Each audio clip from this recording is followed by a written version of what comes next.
Rev up your engines!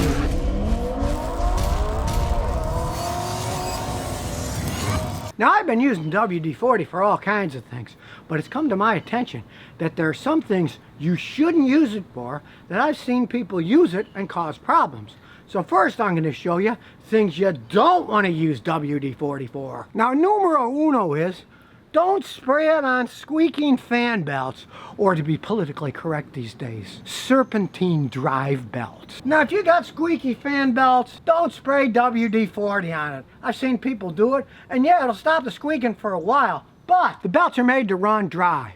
This is a serpentine belt with all these grooves. You do not want any kind of lubrication on them. Don't even spray any of that Belties that says stop squeaking belt dressing.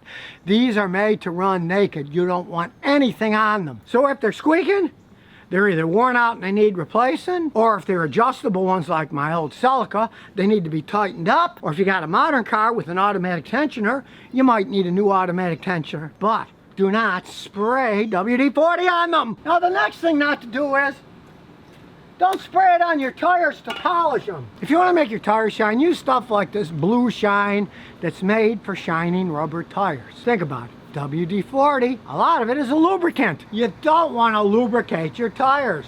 They need friction to drive down the road. If you get it on the tread or it migrates to the tread, you can lose grip if you're a hard driver. And especially motorcycle tires that have treads that go way down the side, you don't want to spray it on them. Years ago, I had a friend do that on his motorcycle. And he had a crotch rocket, 750 Suzuki, and he was cornering. He lost it, it slid out and smashed the whole side of his bike, scratched it all off. Cost him a fortune in repairs and paint. Don't put WD-40 on your tires. Now, another thing I don't advise people to do with WD-40 is to spray it on your paint and then polish it off. You can see it really makes it shine. Here's the old dirty one over here.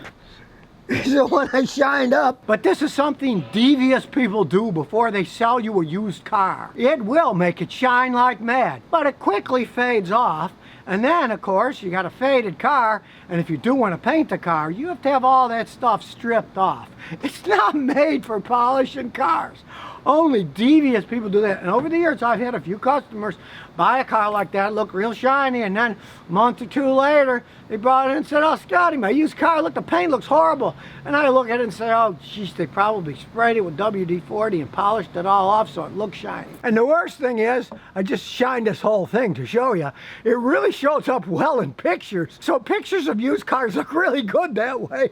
But hey, you don't want to buy a car like that, and you don't want to be sleazy and polish one up with it and then sell it to some poor person that finds out months later that the paint's all shot. Now, there are some very good uses for WD-40. Realize that it's got two main properties. One is it's a water dispersant. So let's say you go through flood water, or you were dumb enough to hose off your engine bay with one of those big water sprayers at one of those do-it-yourself car washes, and you got water in all the electronics. You can spray this all over the electronics to disperse the water. And the other property is that can loosen up rust particles. So you got old rusty bolts, nuts you can't get off. You can spray them all over, let them soak overnight or a couple of days if you're in no hurry. And they can do wonders on that. And to prevent rust, especially on bare metal or even painted metal that's old and kind of cracked, they have these giant big blast ones. I know guys up north, they buy cases of this stuff. And then they spray all around the bottom of their truck and their wheel wells and the suspension arms and everything to keep all that salt water from corroding stuff in the winter. And here in Texas, I know guys that use it in Galveston near the beach. They'll spray their stuff to protect it, to keep it from being corroded by the salt water air that blows in from the Gulf. And of course, if you got squeaky parts or rusty parts under the car, just jack it up. And here's why I like this cool wand this one came with. So you can bend it and spray it wherever you want. Maybe your struts are getting a little squeaky. The mounts may be ripped under there, the rubber. Hey, this can help. And you can go way up in the top, spray that too. Let's say you got squeaky bushings where rubber goes in. You can lubricate them. You can go up here, spray anything that's starting to have a little rust. So if you got to take it apart later, it'll be a lot easier. And if you got an old-fashioned car like mine that still has a key, you can stick the key in, lubricate it all inside. Then quick wipe the excess off. And of course you can do the same thing on your ignition key. Just spray the switch, then wiggle it around a little.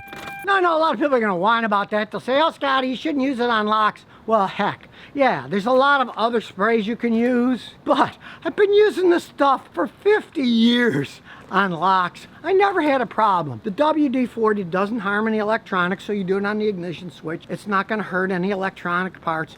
If you have a system where the ignition switch is right on the bottom where the key is, it doesn't hurt anything. And yeah, there's other stuff out there that people swear by, but I've been using this stuff for 50 years. I've never had to replace a lock switch on any of my Toyotas, and they do wear out eventually on Toyotas. The reason I used it on locks was because decades ago a locksmith told me that's all he used.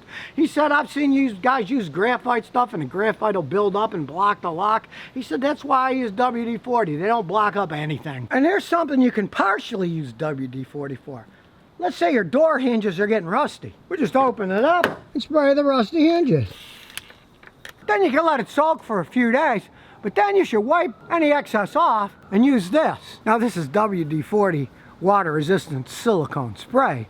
It's not the WD-40 normal one. It's just the company makes a silicone spray too. You can use any silicone lubricant you want, but then you spray the hinges with the silicone lubricant because that's a pure lubricant and that will lubricate it over time. The WD-40 isn't a true lubricant. It can lube a little bit, but you'd want to do hinges, any kind of thing that moves, with an actual lubricant so it's lubricating while you use it. If you use a WD-40, you'd have to keep spraying it on because it's not going to lubricate it over time and the noise would come back. But with this, the silicone stuff is pretty water impermeable. You can only have to spray it 2 or 3 times a year and the squeaks will probably go away. And one thing I like about the regular WD-40 is they got these cool little tiny cans. I leave them in the trunk of my cars. So if there's ever any kind of an emergency, so maybe you go through a big puddle and the car stops running because everything got wet, you can get this out and you can spray it all over the electronics so that it'll disperse the water and you'll be able to drive on. They're cute little handy things, you know, and you get some crazy squeak that's driving you nuts while you're on vacation, you can just get the little can out and spray it away. So now you know things you shouldn't do with WD-40 and things that you should do with it. So if you never want to miss another one of my new car repair videos, remember to ring that bell.